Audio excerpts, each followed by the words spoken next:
Assalamualaikum warahmatullahi wabarakatuh. Hai guys. Kami dari kelompok 12 ingin mengasihkan edukasi tentang anak dan remaja. Sebelumnya kami akan memperkenalkan diri. Nama saya Mulia Priyanti, NPM 2211080008 dan rekan saya. Nama saya Birtutolo Fernando Waskito dengan NPM 2211 080156. Nama saya Rahma Ramadan, NPM 2211080160. Berdirinya kami di sini, kami akan memenuhi tugas mata kuliah karakteristik anak dan remaja dengan dosen Bunda Rizka Primanisa MPD. Stay tune. Mata saya. Pendapat para ahli tentang anak dan remaja. Yang pertama yaitu menurut Erikson. Erikson adalah seorang psikologi yang terkenal mengungkapkan bahwa remaja berada dalam tahap identitas versus kebingungan dalam peran. Menurut remaja, berjuang untuk menemukan identitas pribadi, mereka mencari siapa diri mereka dan bagaimana mereka ingin dilihat oleh dunia. Yang kedua yaitu menurut John Piaget, seorang ahli dalam bidang psikologi kognitif, percaya bahwa remaja mengalami tahap operasi formal. Mereka mulai menggunakan pemikiran abstrak, logis, dan penalaran untuk memahami dunia dan sekitarnya. Yang ketiga yaitu menurut Gestalt Hall, salah satu pendiri American Psychological Association atau APA, menggambarkan remaja sebagai masa yang penuh dengan konflik dan ketegangan.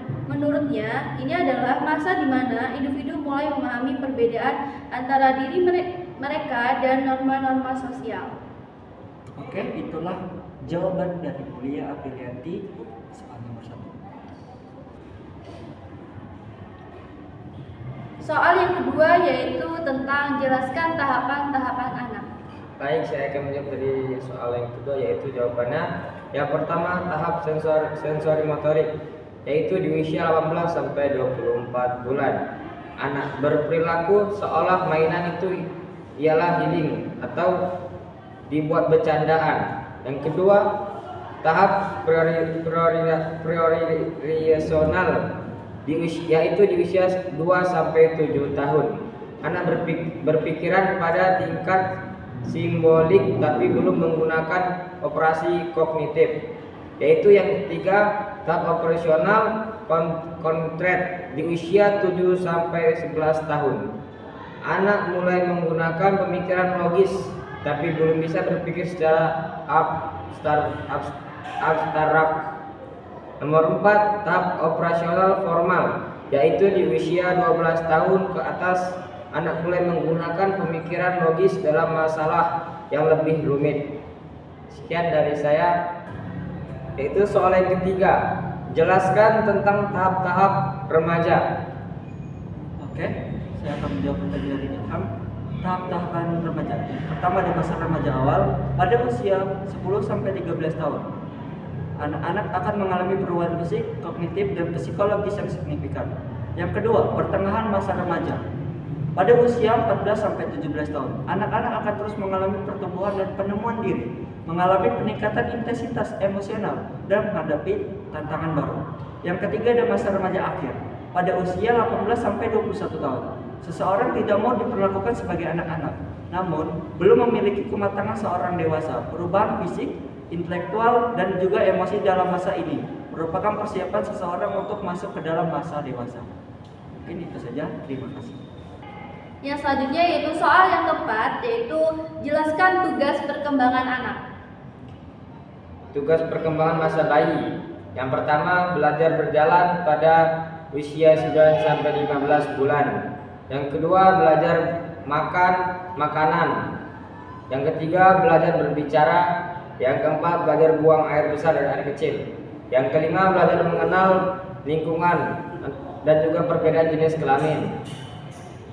Yaitu ada juga tugas perkembangan masa kanak-kanak. Yang pertama, belajar memperoleh keterampilan fisik untuk melakukan permainan. Yang kedua, belajar membentuk sikap yang sehat terhadap dirinya sendiri sebagai makhluk biologis. Yang ketiga, belajar bergaul dengan teman sebaya.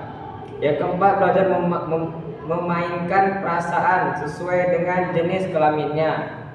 Yang kelima, belajar keterampilan dasar dalam membaca, menulis, dan berhitung.